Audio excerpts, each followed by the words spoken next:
Ыстық күнде шөліңді қандыратын жасалу жолы өте оңай. Салқын айран көже дайындайтын боламыз.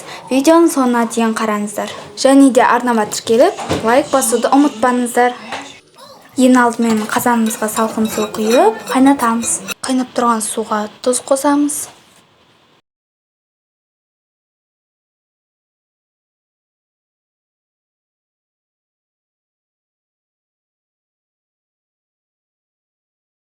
Және де күрішті алдын ала тазалап, салқын суға жуамыз да, қайнап тұрған суға саламыз.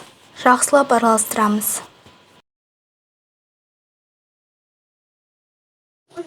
Судағы қайнаған соң бетіндегі көбігін шөмішпен алып тастаймыз да, баяу отта пісіріп аламыз.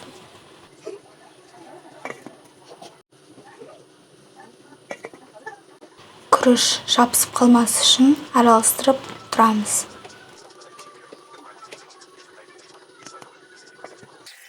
Мінекей күрішіміз пісіп дайын болды.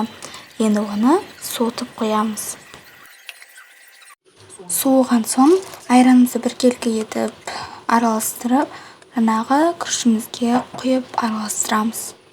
Әбден араластырамыз.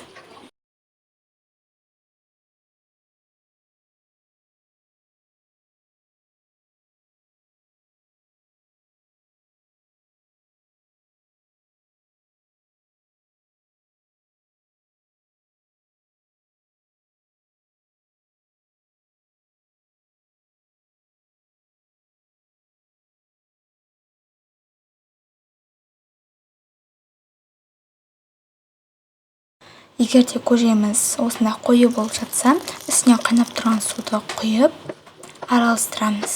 Тұзды дәміне қарай қосасыздар. Мінекей айран көже дайын. Айран көжені салқындатып ішіңіздер. Егерде видео ұнаса, арнама тіркеліп, лайк басып, комментарий қалдыруды ұмытпаңыздар.